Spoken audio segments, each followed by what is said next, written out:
Good evening. I'd like to call the meeting to order. Can we have a roll call, please, clerk? Alderman Asher. Here. Alderman Berry. Here.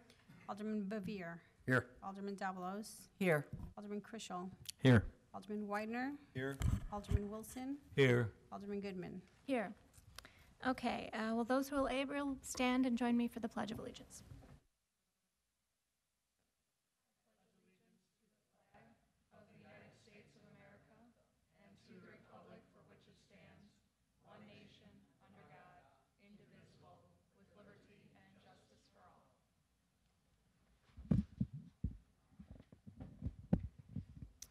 Thank you.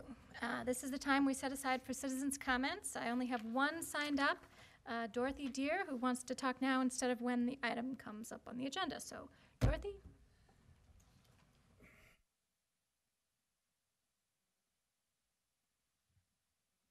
Dorothy Deer, 30W077 Penny Lane in Warrenville. As you all know, we've entered our city into the National American Bloom Program this year, and 2 judges came and toured our city, and we had a good time with them, and I think that everyone who visited with them, there were several stops where we had different people from the city visiting with them, and I think you all enjoyed the interaction, and also at the dinner. They asked a lot of probing questions, and the metrics that they're using are different than we've had before, so it'll be very interesting to see how we come out. The awards, plaques, and the evaluations are given to us at the National Symposium, which this year is in our neighboring city in St. Charles. And so we're really hoping that we have a good turnout from you in Warrenville, that you'll come and join us. A lot of people from our Warrenville and Bloom group will be there, and we hope that a number of the aldermen will come. I know the mayor is already committed to come, and it would be nice if some city staff came. There's keynote speakers, panels, and presentations, and tours. They tour the city of St. Charles, and they'll be touring Cantigny. And I know I've been to Cantigny many times and like to wander around there, but to do it with a guide who actually tells you about it is more interesting.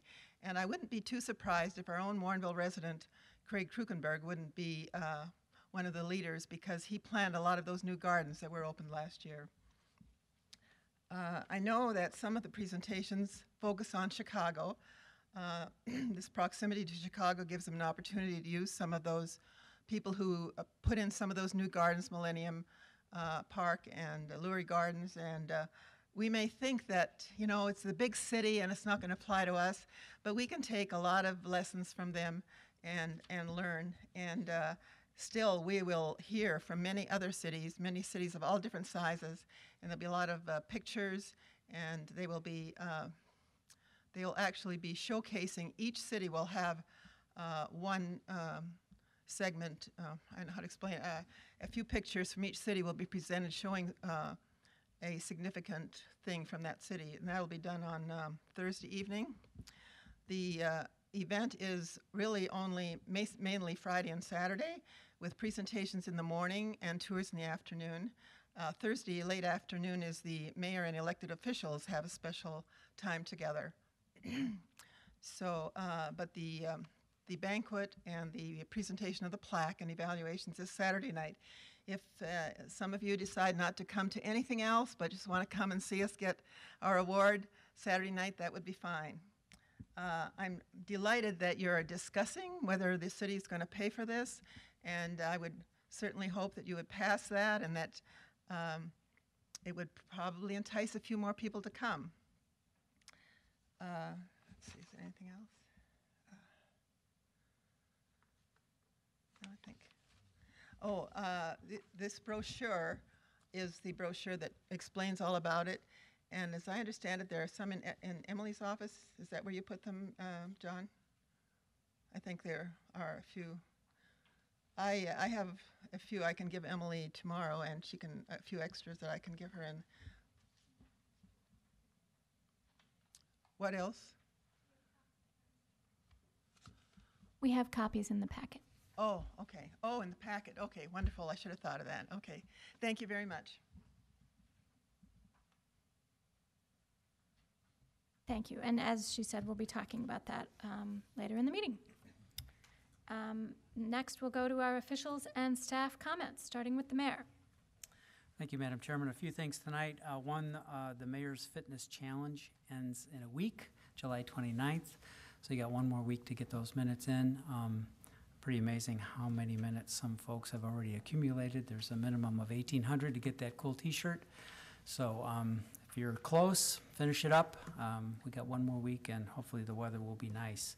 I have a couple of volunteer positions open for the city on a couple of commissions. One is the Tourism and Arts Commission. The other is the Plan Commission, Zoning Board of Appeals. If you are interested in either one of those as a way to contribute to the community, please let me know, send me an email, or come to the office here and get the information on what the requirements are to serve in either of those capacities. There are some opening positions for careers here at the City of Warrenville. We need a full-time fleet management person. We also need a full-time management analyst and a part-time municipal van driver. So all of those applications are available online at warrenville.il.us, or if you wish to stop by City Hall, they're available here also. We have a couple of nice community celebrations coming up. National Night Out, August 6th from 5 to 9 p.m. at Cerny Park. Always a nice community celebration, lots of families, free food, lots of giveaways, demonstrations, entertainment, all for free. There's no entrance fee to that, and the turnout is always impressive, and we've been recognized nationally for our success with that particular program 3 times now, one of the best in the nation, so come on down. And then finally, we have Summer Days coming August 2nd and August 3rd. It begins at 5 p.m. on August 2nd and 8 a.m. on August 3rd. This year, one of the features is going to be a dunk tank, and I have been coerced into participating in that. At 5:30 on Friday evening, from 5:30 to 5:40, you'll have your chance to take a shot at the mayor. Assuming I'm feeling okay, I hope nothing's coming on. I should be okay, but come on down at any rate, have some fun. Another free event. You don't have to spend money. Bring the family, and there will be entertainment and food if you prefer, but all those good things on Friday night the 2nd. That's all I have. Thank you. Thank you. Any other officials or staff who have any comments tonight? Okay, we will move right along to the business of the meeting. Item number 1 is the consideration of a contract with Matrix Consulting Group to conduct a city services and staffing study. Administrator Coakley, get us started, please. Thank you. This thing closer. This is a budgeted item for this year. We've talked about it a number of times with the council. The basic premise of the study is to assess the current services, look at what might be desired services, what I call the wants, things we might not be doing, and just analyze whether or not we're doing even the current services, whether we're doing the level and quality and type of things that the community wants. It will entail things like input from the city council, the city elected officials, I should say, the mayor, the council, the clerk, from staff, and we'll have some focus groups with some representatives of the community and probably some businesses, overlapping districts kind of thing. After the services are determined what the interests are, then we'll look with the consultant at what it takes to deliver those services, what staffing needs are, and whether it needs to be employees of the city or it can be done through intergovernmental agreements or through consulting services. This doesn't just mean we're going to be adding staff everywhere. All that will be taken into account based on those service demands, and then looking at the equipment, the supplies. Do they need a desk? Do they need a truck, a squad car? What are the total costs of each of these additional or expanded? Or it might even, everybody hold onto your hat or grab onto the arms of your chair, might show that we don't need some service level. I know we're in government, that's a hard thing to do, but the studies will look at everything that we do or don't do yet, or that we do and maybe don't need to be doing, and make recommendations based on costs. There'll be a report then given to the city council, and then you all can look at it and make some informed decisions. The final recommendations will also include timelines from implementation and action steps. I'm presuming at this point in time, it'll probably be about a 5-year horizon, because that's, in this changing world, the best that we can really have a good handle on what's going on, but there may well be recommendations. I don't want to write this before we get to the study. There may well be recommendations that go beyond 5 years that say just revisit this, or in a 10-year horizon or something like that.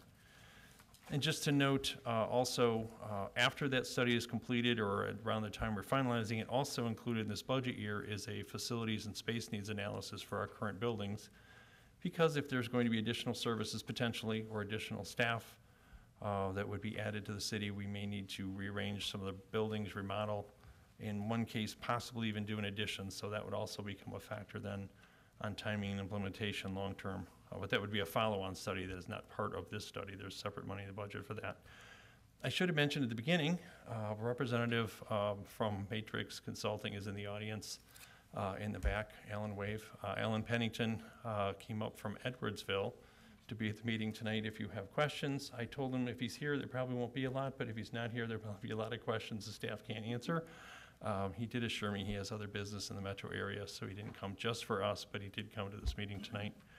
So if there's questions or comments on that, one other note I should have added, I included $30,000 in the budget between the general fund and the water and sewer fund for this study.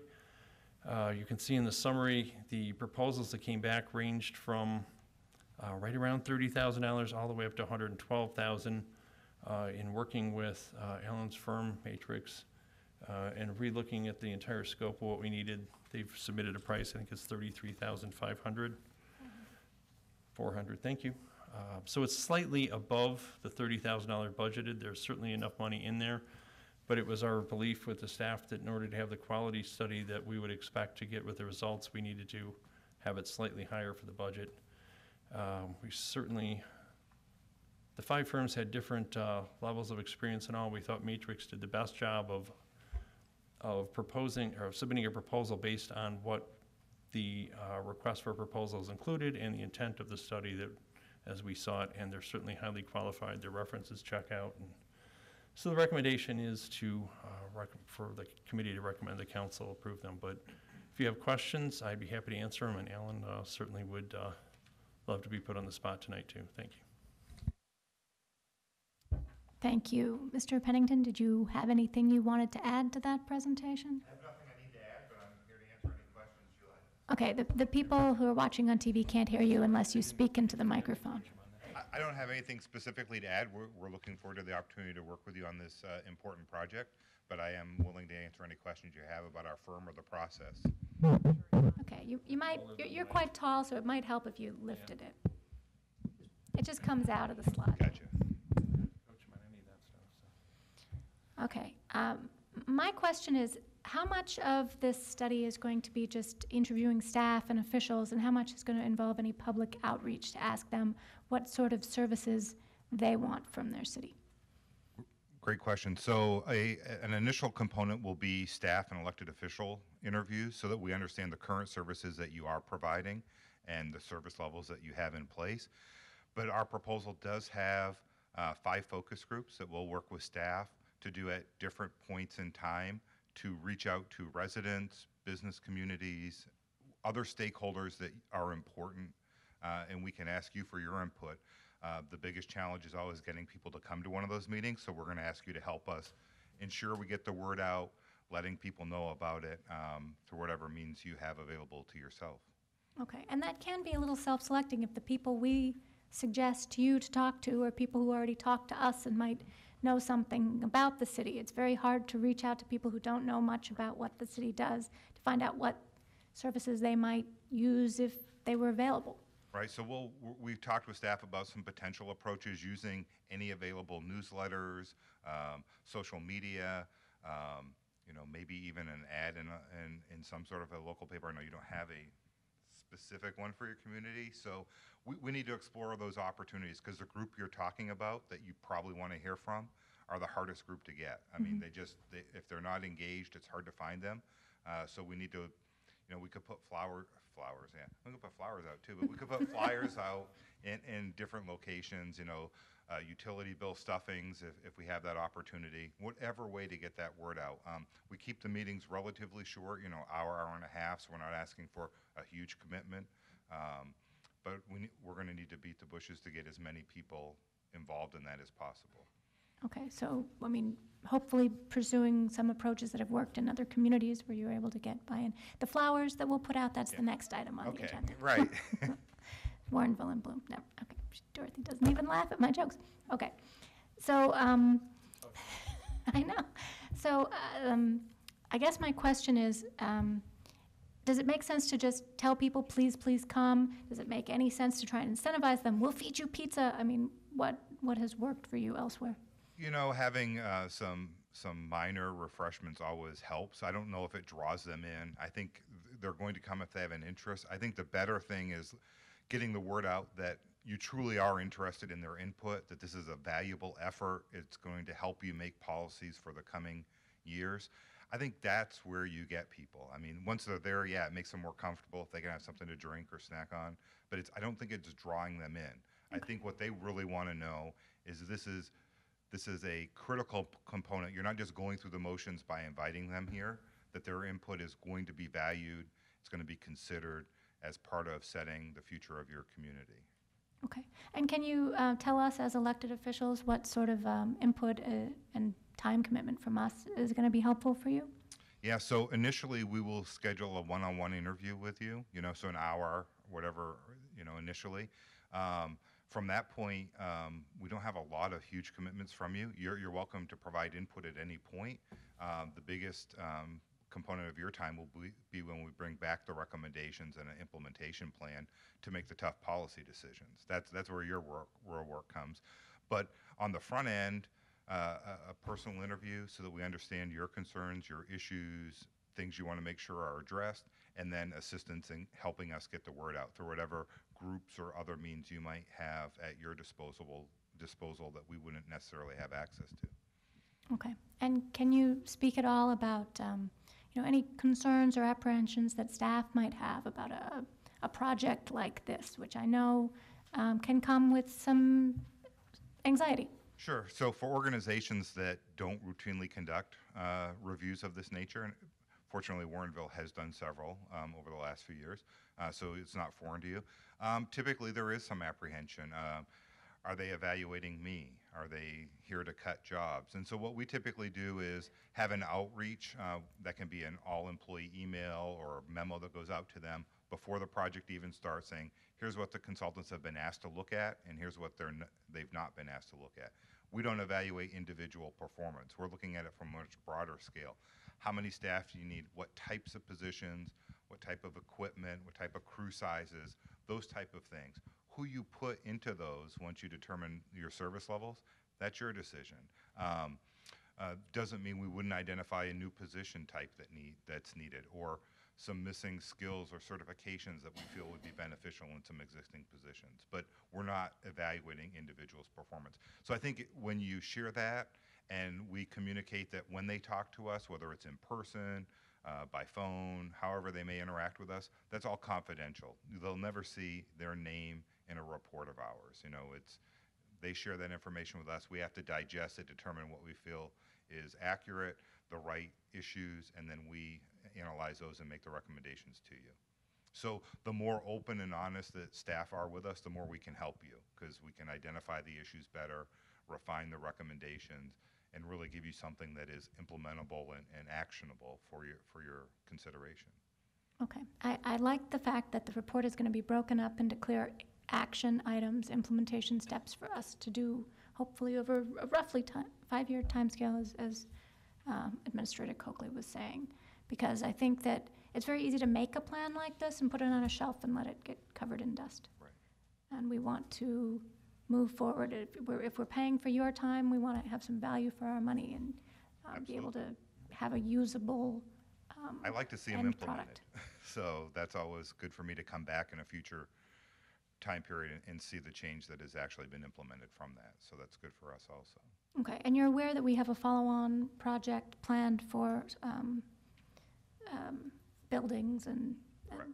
is that the type of work that your company also does? Would you typically do follow-on projects in those sorts of It depends situations? on the project, whether we do follow-ons or not. Sometimes we've done implementation assistance. We actually do have a couple individuals in our firm that do space planning as part of staffing and organizational studies. We don't do architectural type of building design, but we do look at do you have sufficient space? I'm just finishing a study where, you know, we're recommending some functions be reallocated and brought in-house, and there's a staffing component to that, but there's also a space component. So we're giving them some opportunities and suggestions for how to approach that.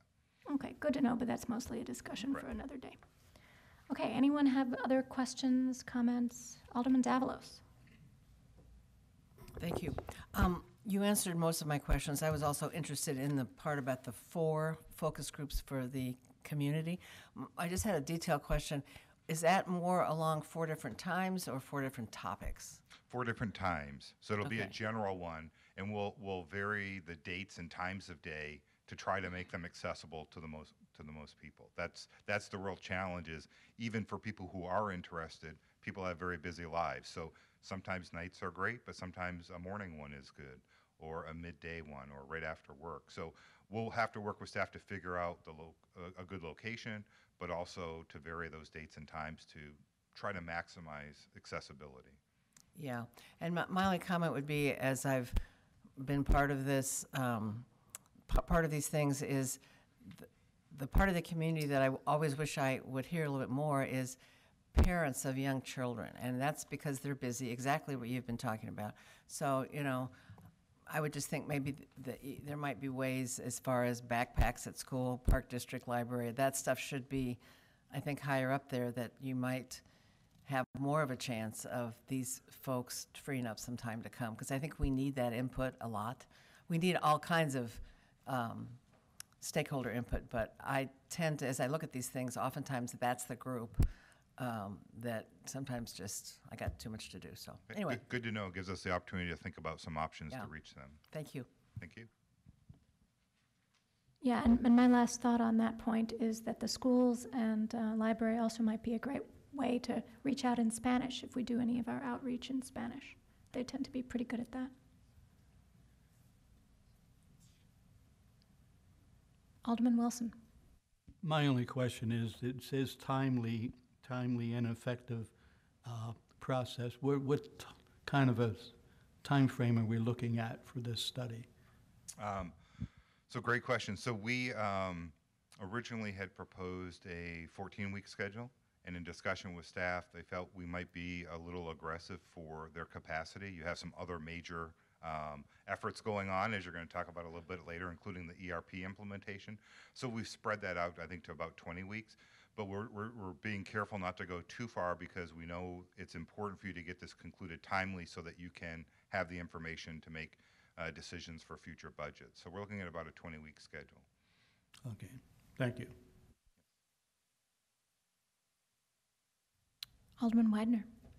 Yes, you mentioned the ERP. How do you see getting along with that study? And you know, it says a lot of what you're doing will be data analysis, and then since that system isn't quite set up yet, how do you foresee interacting and working alongside with it?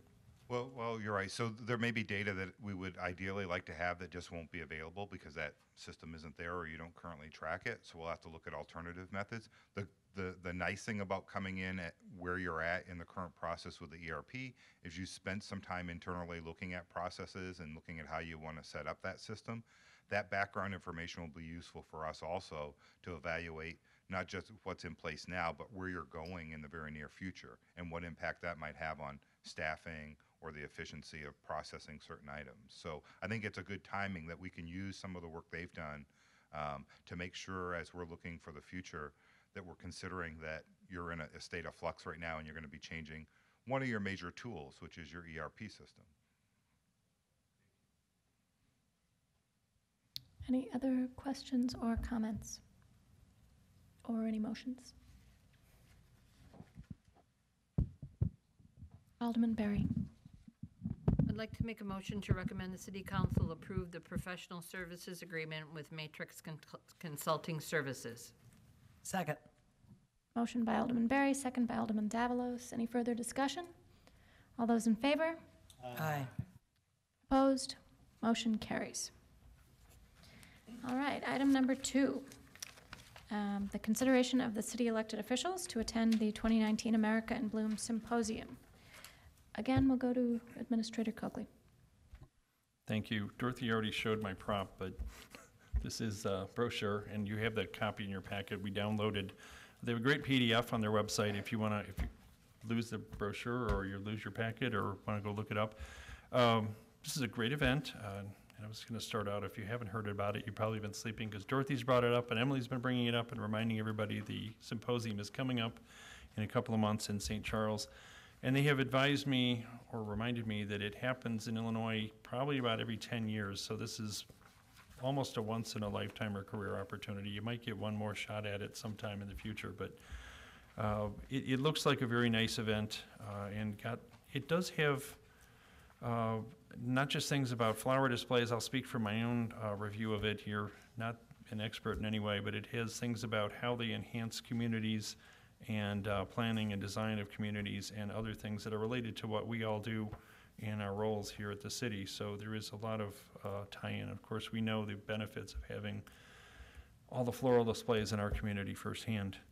The policy that was adopted by the council based on the state statute, the council adopted it about a little over a year ago, I believe, and it requires that if the aldermen are going to attend any event, it needs to be specifically budgeted, and we didn't have this in the budget when it came up, so it's not included in the budget. So if you all are interested in attending, and I would encourage you to, it would need to have a motion to specifically authorize this event and expenditures to be covered.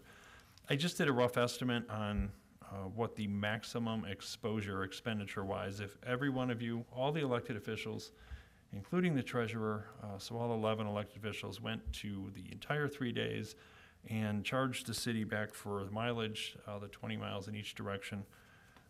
Leah's going to correct me because I'm going to get it not quite right. It's about $4,500. I have it right in the summary, and I'm not looking at my notes. I got it right. So that's the maximum exposure. Now, I'm already been told that one alderman won't be available to go at that time, so I'm not sure everyone's going for every day, so that's a very conservative estimate. It's not a lot of money for the opportunity to go to the event, and I would certainly echo Dorothy's comments that if we can at least get to the awards dinner, it would be very nice to show support for the community and for our volunteers that do a heck of a lot for the money we pay them, especially. I mean the volunteer effort that you don't get paid for. So thank you. Okay, thank you. Comments or questions? Alderman Weidner. Yeah, I support this. I think it's a nominal amount for such a national conference. It's their conference that's offered and attracts people nationally.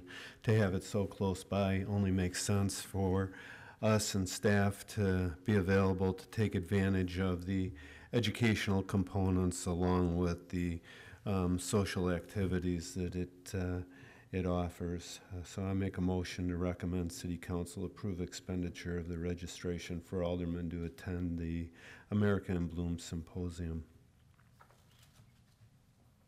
Second. All right, we have a motion and a second. Does this need to say aldermen or city officials? Does that need to be amended? I think there's two, thank you. I think there's two mistakes in it. I didn't hear it, even though I wrote it and read it.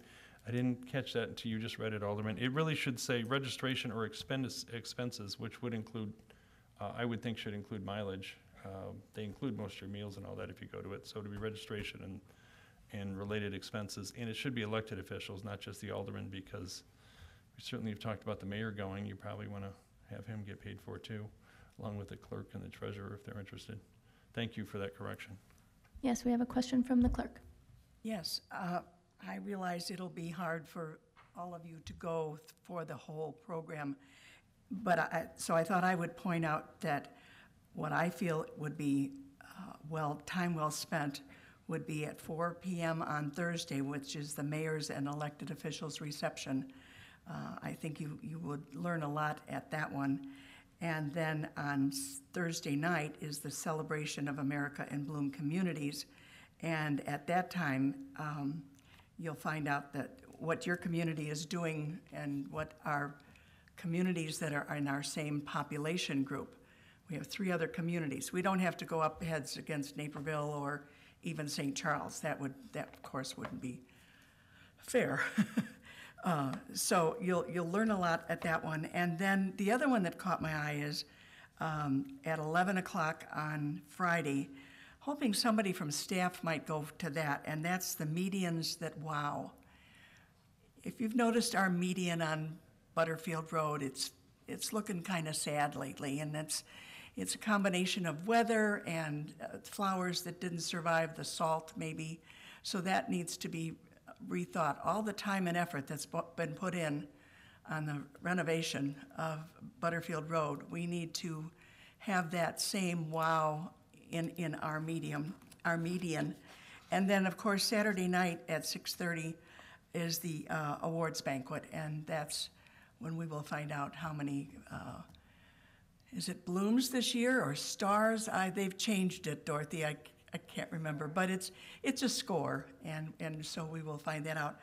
But it's so great to see what other cities are doing, even beyond our capabilities. So I'd like you to think of those in particular, and I'm not quite sure how you can price those out or whether they have to be part of the whole package. That's something that we're going to have to check on. But I encourage you to try and to get as to a few of them that I think you'll find it well worth your time. Thank you. I think there are per-day registrations available, so an alderman that's only interested in a few events one evening might do the one-day registration, and that would certainly be included in this motion. So can I have anyone suggest an amendment to the motion to fix these mistakes? Alderman Widener. Yes, we don't need to include city staff in this motion. That is covered with Correct. policy and your authority, correct? So we just need to change, approve the expenditure of registration and incidental mileage fees for elected officials. All right, does the seconder agree to that amendment? Yes. Okay.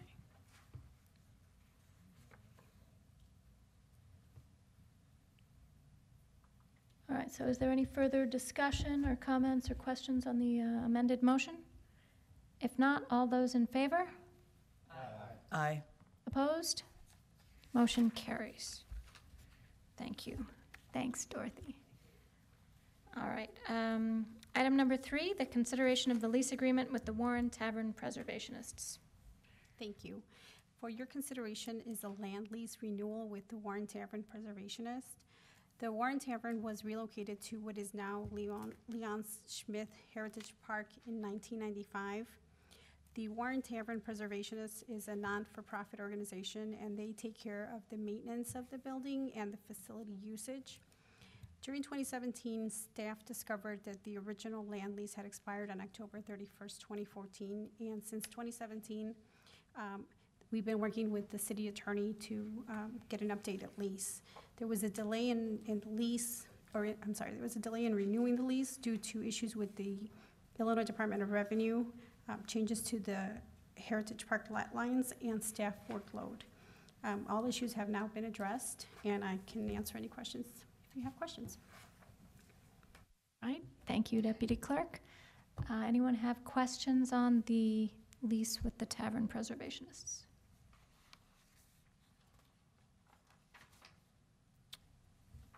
Okay, Alderman Berry. Okay, I'd like to make a motion to recommend the city council approve the lease of land for the Warren Tavern and Leon Schmidt Heritage Park.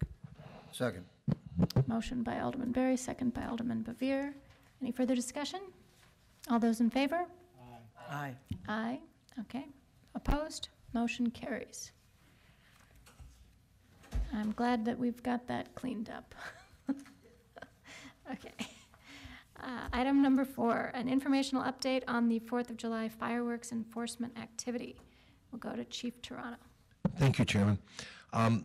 This year, in 2019, we ran our fireworks enforcement detail from June 27th through July 11th. That was a total of 15 days. 2 officers were deployed between 6 p.m. and 2 a.m. Strictly to look for illegal use and possession of fireworks. During this time, there was a total of 244.5 personnel hours dedicated excuse me, to that enforcement with an approximate personnel overtime cost that was calculated on an average overtime police officer's overtime hourly rate. That came to $15,734.68. There were an investigation into 22 911 complaints over 15 days for fireworks violations. 5 citations were issued for illegal possession of fireworks. And one of the interesting things, and it may have been a lower reason for the enforcement, during 7 of the 15 days there was substantial rainfall during this period in the evening hours. So those were the statistics and the activity that we had during that time frame this year. All right, thank you. Were there any members of the public that wanted to comment on this item, since I see somebody here who might have a comment? Yeah, absolutely. This is if you want to comment about an item, you can comment at the time of the item, that's fine.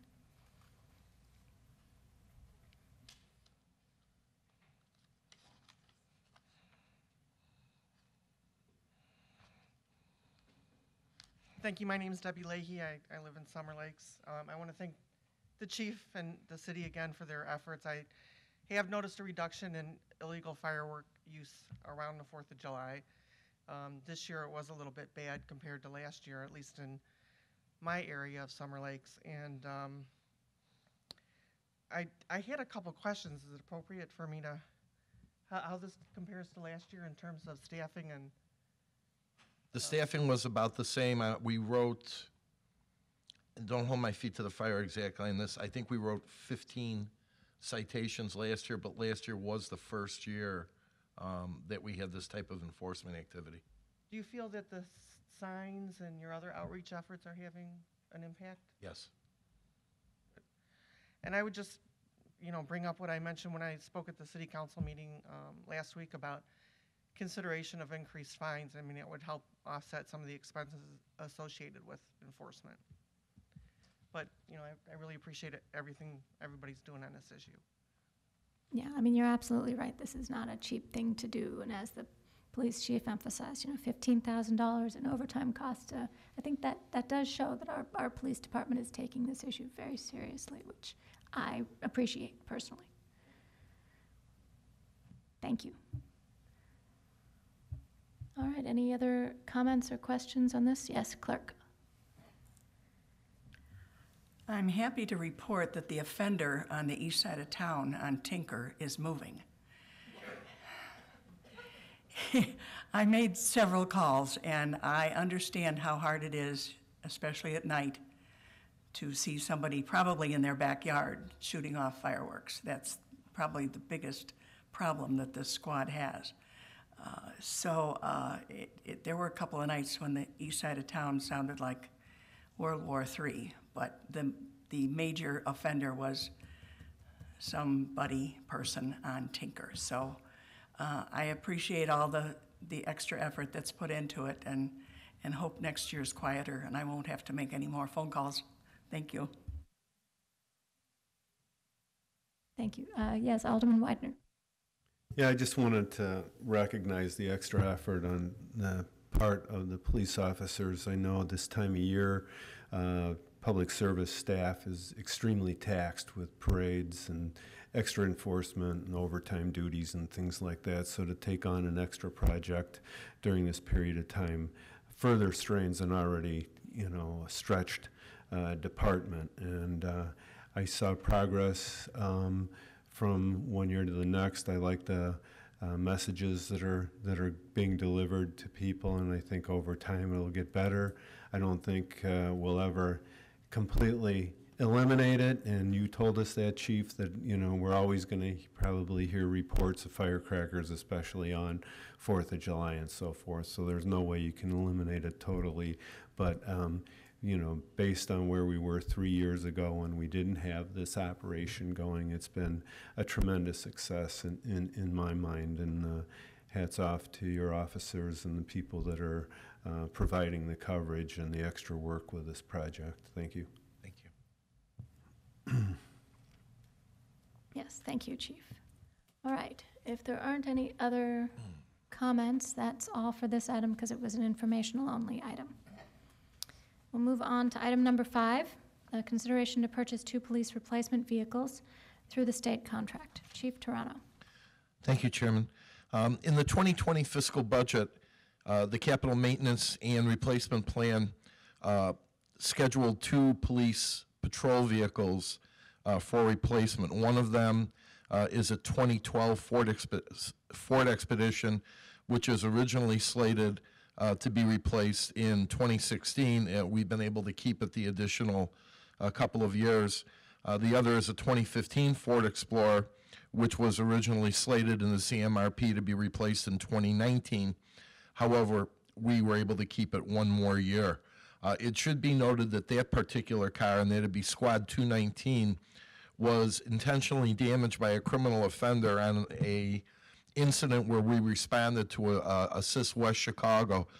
They had an individual drive out of their garage through their garage door and deliberately hit our vehicle. They were criminally charged with that, but the type of damage that vehicle sustained to the frame has made it where the suspension is completely or very unstable when they start to drive the vehicle at speeds over 55 to 60 miles an hour.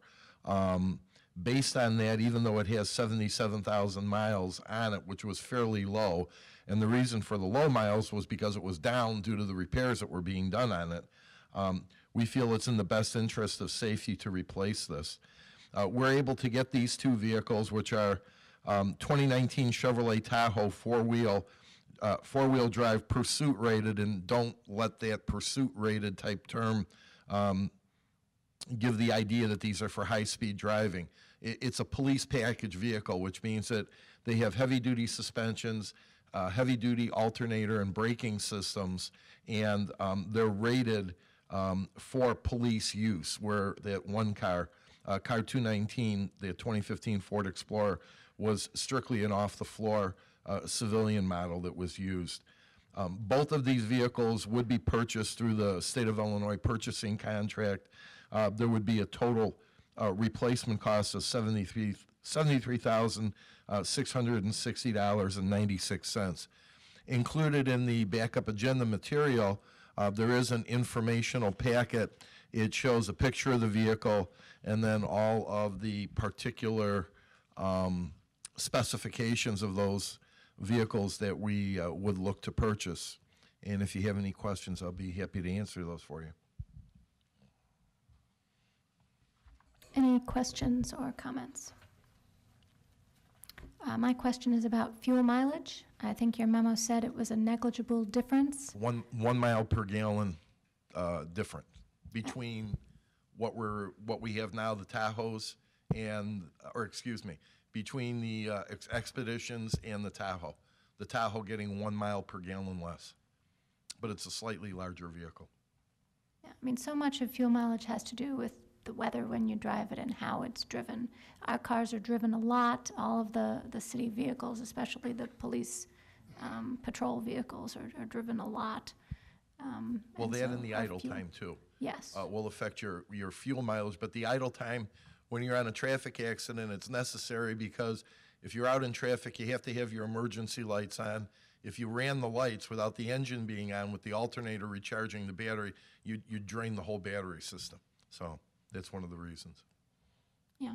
All right. You know, someday I'd love to see us have more fuel-efficient options for our police vehicle fleet. I think every single vehicle you've ever come to us with a replacement on the 9 years now I've been on the city council has been just slightly worse in fuel efficiency than the one before. And I know it's always a negligible difference. It seems like that's the same sort of thing we hear every time, but it's just always getting worse. And someday I'd really love to see it if more fuel-efficient options are available. Just my 2 cents on that issue.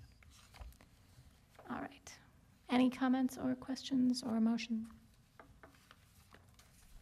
Alderman Wilson. I'd like to make a motion to recommend the City Council approve the purchase of 2 2019 Chevrolet Tahoe four-wheel drive pursuit vehicles through State of Illinois contract number 185.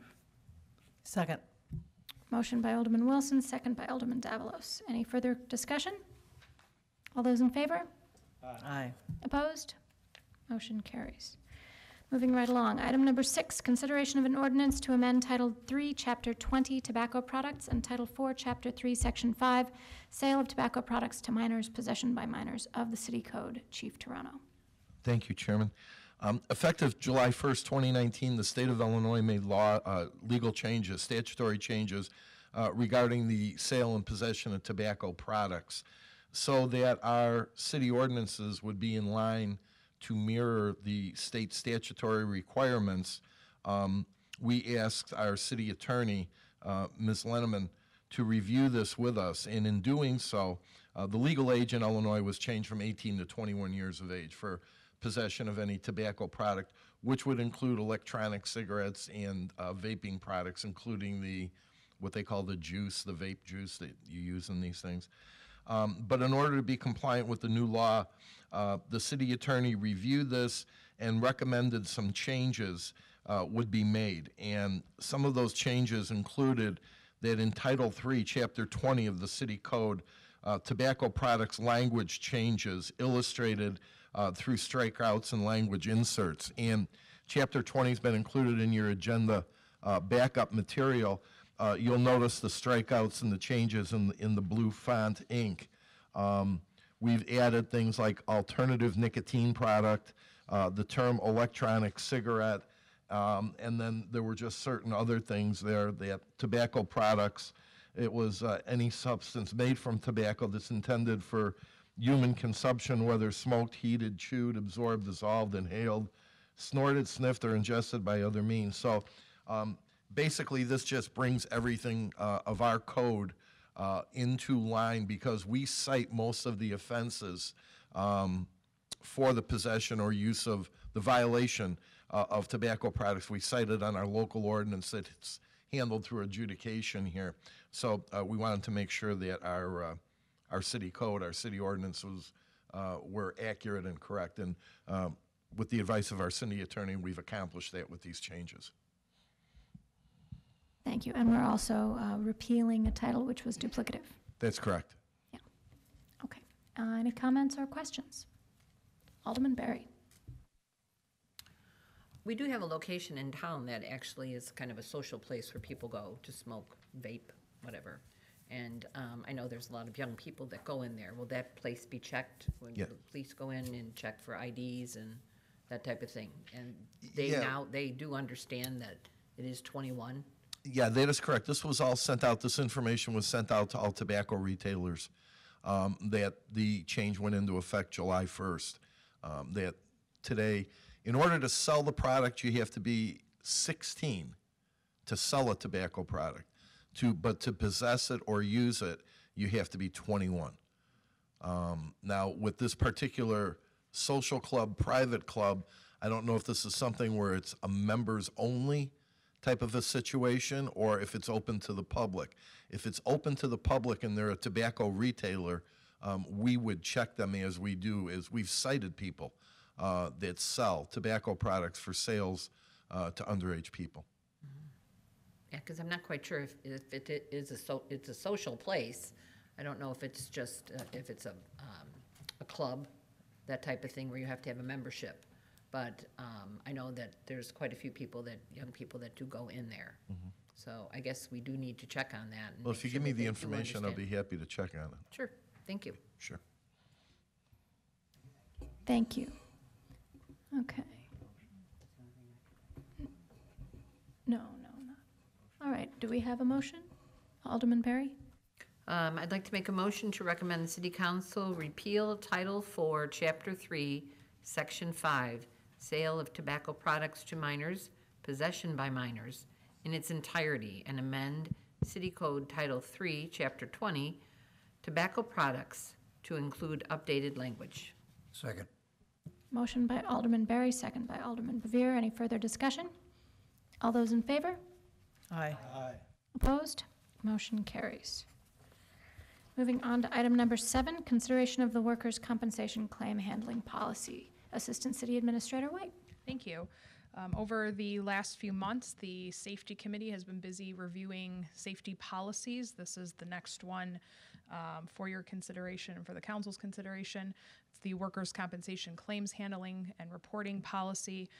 The title is fairly self-explanatory. It handles how the workers' compensation claims are processed, what the notification timelines are, who is responsible for completing the various forms to notify the Administrative Services Coordinator and myself of an injury or an illness, so that we can then promptly report it to our carrier for processing those claims. This is, again, one of several policies that you've had before you to review. There will be several more coming in the next few months to complete our safety manual update. And with that, I'm happy to answer any of your questions. Any comments or questions on the safety policies or the workers' compensation forms? Alderman Widener. It's clear to me, and good that we continue to update and refresh all the different policies. I move to recommend the City Council adopt the workers' compensation claims handling policy effective immediately. Second. We have a motion by Alderman Widener, second by Alderman Davalos. Any further discussion? Thank you so much for your work and the Safety Committee's work on this. Thank you. All those in favor? Aye. Opposed? Motion carries. All right, moving on to item number 8, a review of the strategic plan updates on economic development, diversity, and open space and environment goals. Assistant City Administrator White. Thank you. At our last Public Safety and Finance Committee meeting in May, we reviewed the first 3 of the 6 strategic plan goals. That was the fiscal conservatism, city infrastructure, and public safety goals. Before you this evening in your packet are the remaining 3 goals of our 2015 strategic plan: economic development, open space and environment, and diversity. We went through as a senior staff during our staff meetings and reviewed the various objectives under each goal and provided a update as to the status of those items. Under action steps taken, those are all the completed action steps for those objectives with the timeline of when they were completed. As a reminder, under proposed action steps where you see dates, those are estimated starting dates for when we will start to work towards those action steps as future proposed items. And with that, I'm happy to answer any questions. Okay, any questions or comments? I have a couple. Go ahead, Alderman Davalos. No, it's just to say, it's quite amazing what's happened on Route 59 since the strategic plan. I mean, we started with a big problem and an eyesore that's gone on, and solutions that were tough to come by, and discussion that's gone on for years about what to do, and consultants coming in and saying you kind of have a wasteland out there between Naperville and West Chicago. People just kind of drive up and close their, they're just, well, not close their eyes, but they just don't see anything. And they don't stop and that kind of stuff. So I guess I'm just saying I feel really good and would congratulate the city and staff and everybody who's implementing this and all the hours that have gone in, because it's quite remarkable. This strategic goal is really, and we're not done obviously, but it's been a wonderful start and much more timely than I thought would happen. So just a comment. Thank you. Yeah, I would second that. When we were on the economic development portion of the strategic plan, when we were working on that, one of the things that we discussed in greatest detail in those planning meetings had to do with, people's desire for new development in the really difficult parts of town that were underdeveloped because of long-standing problems, and we really did not anticipate as much as there has been, resulting from those plans, and many things that happened in line with those plans. And it was a long process, and then there's been some very quick results. It was, if anything, surprising, but in a good way.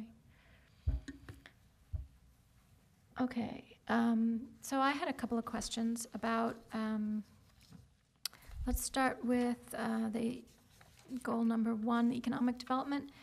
I noticed there was one item where action steps taken and proposed were none. That was an objective, promote the rehabilitation, improvement, and occupancy of older commercial properties throughout the community. Can I just ask about that? You may. Unfortunately, Community and Economic Development Director Menzer is not here to help me answer that question. I'm going to defer to a City Administrator Coakley on that one. Thank you. I just don't believe that we've gotten anything done with the older properties or shopping centers or some of the center parts of town, older parts of town with development that has been specific to any city actions. There's some things that people have done on their own, rehabbing buildings, but there wasn't anything that we saw that was part of our whole plan or a rollout of something the city's been involved with. And I will say on any of these things, you and I were talking a little bit before the meeting, if there's something that we missed in the collective brain trust that we had throwing things into this, and you're thinking of something, there may well be things we can add into the updates on any of these items that we may have missed. But I don't see any actions on those things. And of course, our community development and planning staff have been quite busy with all the new development, which came in, as Alderman Dablos was saying. We thought over a 5 or 10 year period, we'd hoped for some of what has come in, not all at once within about an 18-month period and all at the same time. But anyway, I don't believe we've made progress on the older parts of town or older rehabbing of buildings at this point. No, I would agree with that, but I think that we should have some thought given to proposed action steps on this one. And since we're reviewing these goals now, this is a good time to give some thought to that. I do remember very distinctly the consultant, when we were putting together this plan, proposing some possible action steps on this item involving setting up grants for facade improvements that can be helpful, or even just, one-time funding opportunities for flowers and landscaping and removal of dead trees, that kind of thing. And it was something that the City Council certainly talked about a little bit, but we never followed up on, and I don't think staff has had time to think about. But just because you didn't plant it, what's the saying? The best time to plant a tree is 10 years ago, the second best time is today. So here we are talking about it today. And I think that in particular, when we're talking about rehabilitation and improvement of older properties in town, that's an acknowledgement that a large part of the strategic plan isn't really just about novelty. It isn't really just about new people. It's also about paying attention to the people who are here, to the people who have already invested in our community, and keeping their properties competitive and fresh and looking nice. And I would definitely compliment Morinville and Bloom for their work on beautification and the areas that they've been able to work on to try and improve our commercial properties throughout town, particularly when they're given permission by certain business owners and property owners to work on the landscaping, and they do a great job with that. I'm not saying we should take credit for their work. I'm just saying that this is certainly something people in our community are concerned about. Alderman Weidner. Yeah, while we're on the subject of trees, I just wanted to mention, I didn't see it anywhere in the report, that with this budget year, we've added in a tree inventory that will hopefully lead to some policy changes and improvements. Many communities, and I guess we've teamed together with the Morton Arboretum to work together with them on the inventory and also any potential changes to ordinances and so forth. The initial, I think, evaluation of the trees is that we weren't necessarily replacing them one for one after the emerald ash borer, that there's still lots of room for plantings, and I think the actual inventory will bring that forward, and then as we move forward, we can develop policies and procedures that will help care for our tree canopy and also encourage plantings that will, kind of have us look at trees as a public utility feature that offers us cooling. It provides clean air, filters pollution, and also they're finding that it promotes economic development as you add trees, and also reduces the stress of heat islands as you plant more trees. So I think Warrenville will do well to add to its tree canopy as we move along, and also further connect or make those connections to the forest preserve with a diversity of tree species that will be able to withstand different invasive species attacking and giving the trees diseases and so forth. One of the things that we're finding out is that if you plant a large variety of trees, you're not going to have quite so many trees eliminated when things like the Asian longhorn beetle comes along, or the emerald ash borer. So I think we're on the road to creating a sound program and policy with the way we care and look after our trees. Thank you. Yeah, that might be something we could add to our open space goal number 3 item. I'm not sure exactly where it fits in, but there's several different places. Take your pick. And the last is goal number 6, diversity. I noticed there's several items here that say the action steps taken are none. I know that the proposed action step here depends upon having a dedicated staff person. It says that in 3 or 4 different places on this update that might be considered as part of the citywide services and staffing study. But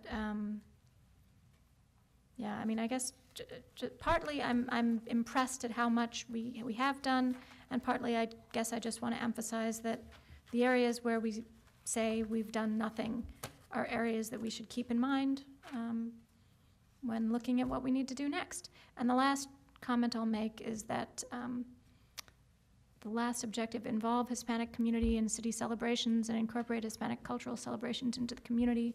I would add that the city funded a mariachi band at the Summer Days Festival last year, so we might add that to our action steps taken. I know we increased our funding for Summer Days entertainment, and the mariachi band was great and got a great response. I don't think that they're having one this year. Everyone come to Summer Days, by the way. There isn't going to be a mariachi band this year. We don't tend to repeat bands from one year to the next in that festival, but maybe we'll have them again next year. I don't know. Maybe there'll be other entertainment that will help increase turnout in our Hispanic community. I'm not sure. But yeah, we certainly have local government bodies, our library, our school district, which do a better job of this in item number 6. And so it doesn't seem to me that we really need a dedicated staff person for all of these things. Particularly that second to last one that says contact the overlapping taxing bodies to determine if partnerships can be developed to serve the Warrenville Latino community. That doesn't sound like something that really needs a new staff person to do, because the point of something like that would be that we wouldn't have to reinvent the wheel, that we could maybe take advantage of or expand or promote already existing opportunities here in Warrenville. Administrator Coakley. Thank you. And thank you for those additions, because again, we were talking beforehand and I'd completely forgotten about the mariachi band and some other things. Some of the things like you've talked about, just the empirical or just visual assessment.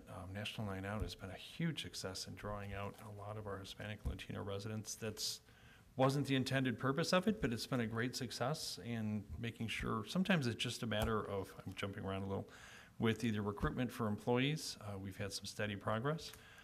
Even with events, it's just getting the information out in the right places sometimes gets the attention of people.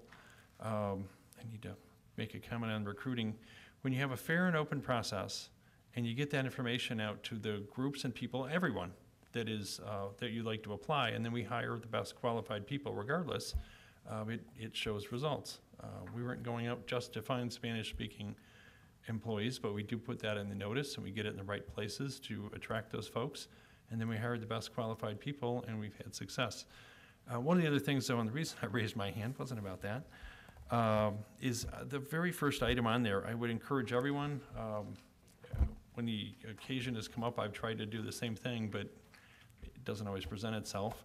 But if you know people in the community that are interested in being involved, or they just seem like they are new in the community and they express interest in the community, I would encourage all of you to encourage them to apply for our boards and commissions, or maybe run for office in some aspect, whatever that is applicable.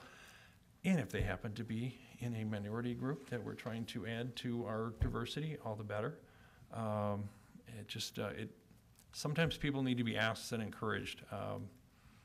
We have some family friends that I keep encouraging, but they don't seem interested. I don't think we can force them, but it helps to ask and bring it up. If they don't, in our society, many people sort of wait to be asked to do something, and I think it would help. We all have different interactions in different circles in the town that we are involved with, and we often use our traditional recruiting methods.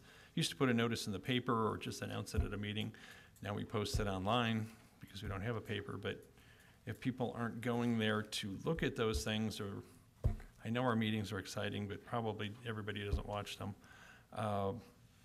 we're not getting all those people. So just as a reminder, as you interact with people, if they seem interested at all in some things, encourage them to get on one of our boards and commissions. That goes for anybody in the community. Thank you.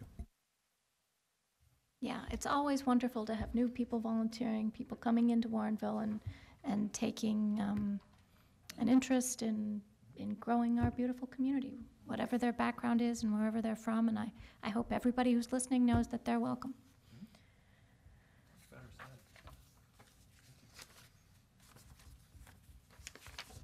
Okay. Again, this is an informational only item, and we don't need a motion on it, but if there are any other comments or questions, Alderman Davalos? Just a quick comment on the open space and environment again. So I went to the banquet for Warrenville and Bloom, and Emily can probably help me out here, but I spent the majority of my time talking to one of the judges about digging deeper in what Warrenville is doing with things like solar, with the environment, because apparently now part of the judging has to do with those topics. And she had talked to city staff and had gotten a lot of information, but she found out I was on the Environmental Advisory Board or Committee, and so luckily there's a lot of information. So I'm emailing her back and forth, and so I guess one thing I'm saying is thank you to staff that you just put all these memos in here, and Justin's memo that helps me check back to make sure I'm communicating properly. But more to say, this is such an important topic. It just goes out with tentacles, this environment, the alternate energy, the cool cities, just the whole thing that started as small ideas. I mean, I'm not telling anybody anything new, but when I see it like this, that I just happen to sit down next to somebody and that's what they want to talk about, is I just think we need to, I'm glad we're paying attention to this goal, we're making progress.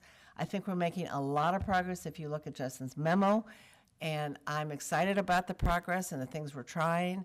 And so I know staff has really been involved in this, and some of the aldermen are very, very committed to this. And so I think just things happen, and all of a sudden you're sitting next to a Warrenville and Bloom judge talking about environmental solar things. So it's just, I just want to say thank you, because I needed help getting all this information. Yeah, and the City of Warrenville climate action initiatives were attached to this strategic plan update so that people can see some of the progress in great detail of the many different initiatives that the city has been working on in recent years, or maybe not even quite so recent, but over the years. And even though I don't think that this was specifically updated for the strategic plan update, it says last updated in 2018. But just to emphasize the progress that's been made since the strategic plan was revised in 2015 on the environmental goals. Because the goals were pretty broad, and some of these descriptions are very specific. So if you want to get more granular, please look at the backup materials. Okay, moving along. Item number 9, the consideration of an agreement with GovHR for temporary accounting clerk support in the Finance Department. Finance Director Dahlstrom. Thank you, Madam Chairman. Before we go too far, we do need to make a correction in this. It's actually not GovHR that's involved in this. It's GovTemp USA. There was an error in the agenda. It doesn't have any effect on what we're trying to do. It's just we want to make sure that we get the right firm named in here. With the ERP work that's going on, we are nearing the point where we're going to be needing some assistance down in the finance department to make sure that our residents get waited on the front counter, that phones get answered, that mail gets sorted, that accounts payable bills get dealt with. So we're looking to lease an employee who will come in, be able to help us deal with that as our regular employees begin to do more testing iterations on our software, which means that they would be out of position to be able to answer a phone and take in payments. We're looking to have that per person in place beginning August 12th, so that they are up to speed by the time we begin to do more testing in the beginning of September as we move toward our October go-live date. Okay, and this has all been in the budget before, and in fact, we would have expected you to start needing this help a long time ago, except you've been supermen accomplishing all of these things without additional help and saving all of our pennies while you're at it. I will add, we are considering additional help that we may need for the actual accounting work to be done as opposed to just the over-the-counter work. The senior accountant and I are going back and forth on how we want to accomplish that. The original thought was that we would need that help to do audit prep, but we've been able to get all the audit prep work done without any help, and the audit actually started today. So we're trying to determine exactly how we want to use that additional accounting help, and I'm not going to say we won't need it, but we may decide we don't need it at all, but I can't promise that yet. Okay, well, good luck with that. Any comments or questions? Alderman Weidner. I agree with the proposal that staff is putting in front of us and move to recommend the City Council authorize an agreement with GovTemp USA for a temporary part-time accounting clerk. Second. We have a motion by Alderman Weidner, second by Alderman Wilson. Any further discussion? All those in favor? Aye. Opposed? Motion carries. Moving on to item number 10, the consideration to purchase one clothing item with the city logo for city employees and elected officials under the city branding and marketing program. Deputy Clerk Avalos. Thank you. The fiscal year 2020 budget includes a clothing item as a giveaway to employees. This specific agenda item would authorize the purchase of one item of city logoed apparel for elected officials as well. And this is to encourage employees and elected officials to wear these clothing items to promote the city's brand when representing the city at events in the city or outside of the city or even at work. The program is separate from the city's routine purchase of uniforms for specific employees who are required to wear city uniforms. This is not required for city officials or employees. The estimated amount, which includes employees, is about $4,000. And I can take any questions. Okay, thank you. Any questions or comments for our Deputy Clerk?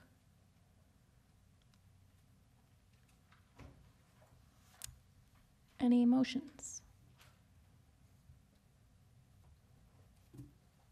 Alderman Berry.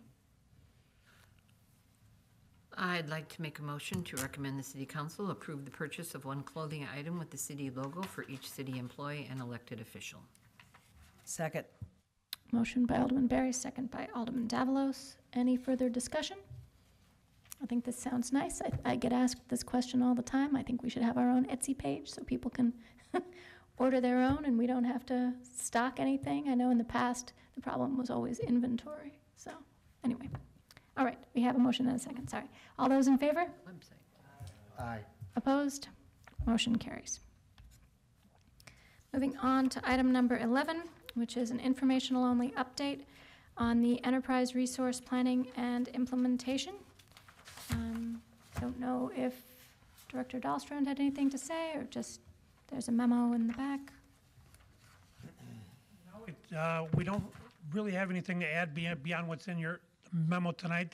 The project is ongoing and still involves a considerable investment of staff time to make this happen.